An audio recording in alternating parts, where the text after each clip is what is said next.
is cold and the king. Assalamualaikum warahmatullahi wabarakatuh. Nama saya Iza Afkarina, NIM T 2019-8027. Di sini saya dari kelompok 11 akan menjelaskan sedikit tentang hubungan antara lingkungan dan kesehatan. Poin pertama ialah mengenai ilmu kesehatan lingkungan. Ilmu kesehatan lingkungan adalah ilmu multidisipliner yang mempelajari tentang dinamika hubungan interaktif manusia dengan komponen lingkungan hidup yang diduga dapat menimbulkan gangguan pada kesehatan masyarakat, serta upaya untuk bagaimana cara menanggulangi dan pencegahannya. Hubungan interaktif manusia serta perilakunya dengan komponen lingkungan yang memiliki potensi terkena penyakit dikenal sebagai proses kejadian penyakit atau patogenesis penyakit.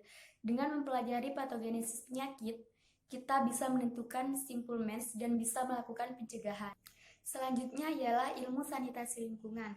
Ilmu sanitasi lingkungan merupakan bagian dari ilmu kesehatan lingkungan yang meliputi cara dan usaha individu atau masyarakat untuk mengontrol dan mengendalikan lingkungan hidup eksternal yang berbahaya bagi kesehatan, serta dapat mengancam kelangsungan hidup manusia.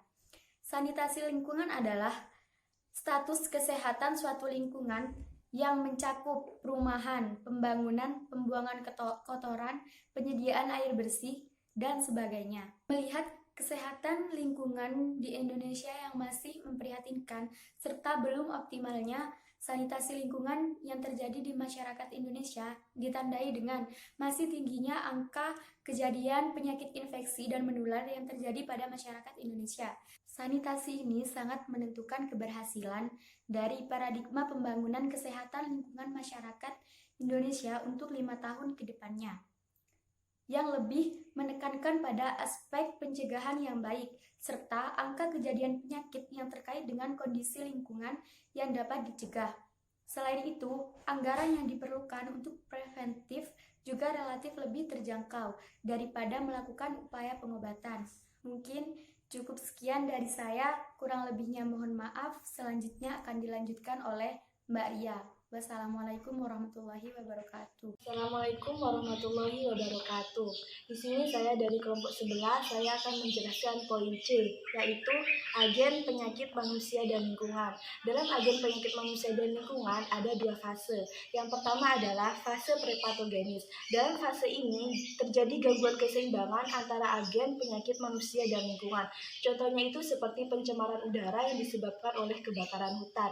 Dan yang kedua adalah fase patogenesis. Pada fase ini, keadaan lingkungan penyakit berlangsung terus-menerus dalam waktu yang cukup lama, akan timbul dan akan menimbulkan tanda-tanda yang klinis.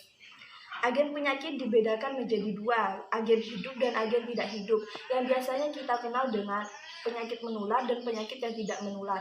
Penyakit menular ini adalah mikroba yang terdiri dari bakteri, virus, jamur, dan protozoa yang biasanya kita kenal dengan kuman.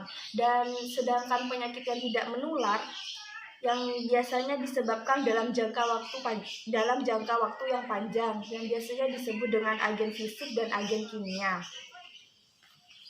Ada 5 agen penyakit. Yang pertama adalah agen biologis. Agen biologis ini contohnya sama seperti yang tadi, yaitu virus, bakteri, dan protozoa. Sedangkan agen nutrin contohnya itu protein, lemak, dan vitamin. Contoh dari agen fisik yaitu panas, radiasi, cahaya, dan tekanan. Contoh dari agen kimia yaitu gas. Sedangkan contoh dari agen mekanis yaitu gesekan, benturan, dan pukulan yang menimbulkan kerusakan jaringan tubuh. Mungkin sekian dari saya, kurang lebihnya saya mohon maaf, dan presentasi akan dilanjutkan oleh Mbak Zulfa. Assalamualaikum warahmatullahi wabarakatuh. Assalamualaikum warahmatullahi wabarakatuh. Di sini saya akan melanjutkan pembahasan, yaitu mengenai tujuan dan ruang lingkup kesehatan lingkungan. Di sini sebagaimana yang kita ketahui, kesehatan lingkungan juga tentu sangat berpengaruh kepada kehidupan makhluk hidup di sekitar lingkungan tersebut. Jadi kita benar-benar harus menjaga kesehatan lingkungan yang ada di sekitar kita. Dan di sini kesehatan lingkungan memiliki tujuan dan beberapa ruang lingkup kesehatan lingkungan. Untuk tujuan yang pertama ialah untuk melakukan kolerasi. Ialah, apa itu kolerasi? Kolerasi adalah upaya untuk meminimalisir bahaya atau risiko yang dapat terjadi di sekitar kita yang disebabkan oleh faktor lingkungan sekitar. Yaitu bisa diambil contoh jika lingkungan sekitar kita kotor dan banyak sampah misalnya, tentu bukan hanya membuat kita tidak merasa nyaman, yaitu juga bisa menyebabkan berbagai risiko lainnya, yaitu bisa rentan terkena penyakit karena lingkungan yang kotor tentu juga rentan. Di sana banyak kuman dan bakteri yang berkembang biak. Dan untuk yang kedua ialah untuk melakukan pencegahan bersama dengan cara mengefisienkan peraturan berbagai sumber lingkungan dalam menambah kebugaran serta kesejahteraan hidup. Dan tentu untuk mencapai tujuan ini, kita tentu harus melakukan kerjasama dengan cara kita menggunakan dengan baik peraturan-peraturan lingkungan, sumber lingkungan dalam menambah kebugaran dan kesejahteraan hidup manusia. Dan tentunya kita juga kesehatan lingkungan ini untuk mencegah berbagai bahaya dan penyakit. Dan untuk mengenai ruang lingkup lingkungan, di sini WHO membagi ada beberapa ruang lingkup lingkungan, yaitu diantaranya penyediaan air minum, pengelolaan air buangan dan pengendalian pencemaran, pembuangan sampah padat, pengendalian vektor, pencegahan atau pengendalian pencemaran tanah, higien makanan, pengendalian pencemaran udara, pengendalian radiasi, kesehatan kerja, pengendalian kebisingan, perumahan dan pemukiman, aspek keseling dan transportasi udara, perencanaan daerah dan perkotaan, pencegahan kecelakaan, reaksi umum dan pariwisata, tindakan sanitasi yang berhubungan dengan keadaan epidemi atau wabah sekitar atau bencana alam, dan perpindahan penduduk, tindakan pencegahan yang diperlukan untuk menjamin lingkungan.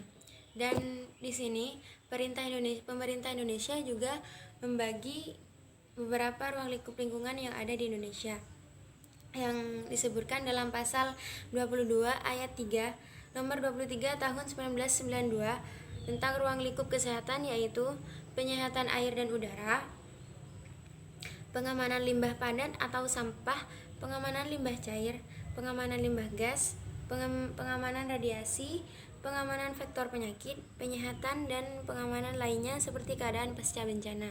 Yaitu di sini semuanya juga bertujuan untuk demi kenyamanan, keamanan dan kesehatan kehidupan yang ada di sekitar lingkungan tersebut. Mungkin itu saja dari saya. Apabila ada satu kesalahan atau sesuatu yang kurang berkenan dari kami kelompok 11, kami mohon maaf yang sebesar-besarnya dan terima kasih atas perhatiannya. Baik, kurang lebihnya mohon maaf. Wassalamualaikum warahmatullahi wabarakatuh. Everybody hurts sometimes, everybody hurts someday.